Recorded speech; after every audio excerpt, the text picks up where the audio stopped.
So today, India's policy signaling problem, why sudden reforms keep backfiring. India announces big reforms, markets react, people protest, and then the government quietly rolls part of it back. Why does this keep happening?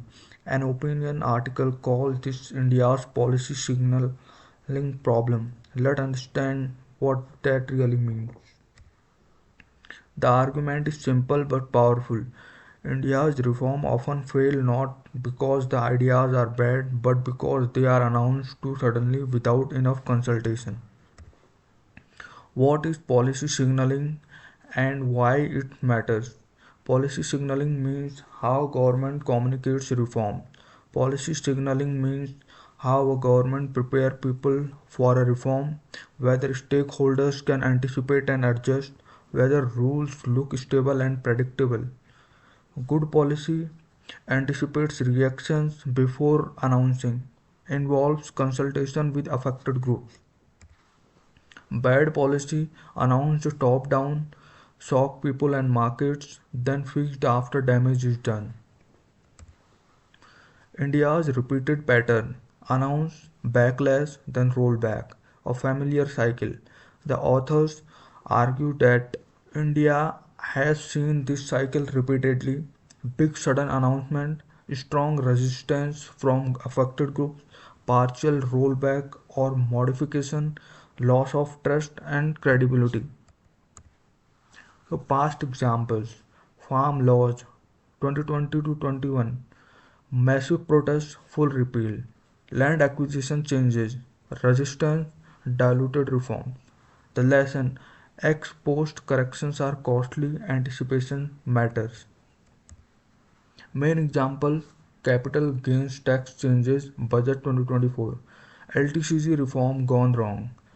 In July 2024 budget, the government announced what changed: unified long-term capital gains tax to 12.5%, removed indexation benefit for real estate and other assets.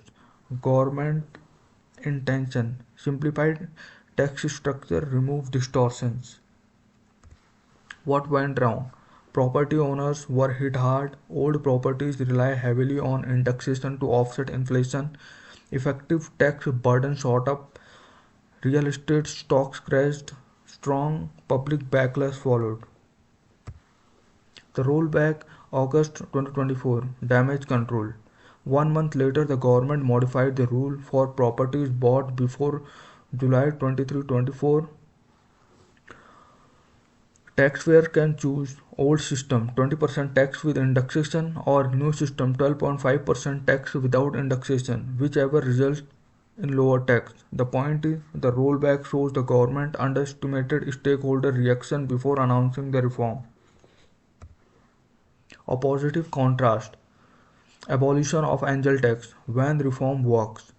The article contrasts this with a successful reform. Angel tax, long criticized by startups and investors, seen as discouraging in innovation. What happened? Fully abolished in budget 2024, effective from FY 2025 to 26. Minimum backlash, widely welcomed. Why? Long standing demand, clear signaling, ecosystem already prepared. Why frequent U turns are dangerous? Why this matters? According to the authors, create uncertainty. Investors can't plan long term. Households delay decisions. Businesses hesitate. Hurts credibility. Even good reforms lose trust. People expect reversals. Weakens institution. Policy looks reactive, not strategic. This is especially risky for an economy that depends on private investment for growth. Coalition politics make signaling even harder. New political reality. Recent examples: later entry and advertisement withdrawn in 2024, adjustments due to coalition pressures. This makes consultation even more important, not less. So, what the authors are really arguing for: better reform process. They are not saying don't reform, they are saying reform with pre consultation. Use evidence and simulation. Build feedback loops before rollout. Signal intent clearly and gradually. GST is cited as an example. Years of dialogue, still imperfect but more durable. In one line, India's reform often stumble not because the ideas are wrong, but because certain announcements without consultation create backlash, rollback, and uncertainty. The conclusion, there is a warning in a complex economy like India.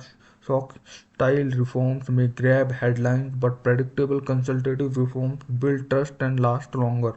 Policy credibility is as important as policy intent. If this explainer helped you, hit like, comment below. Do you prefer bold shock reforms or slow consultative change? And subscribe for more simple explainers on India's economy and policy. Thank you.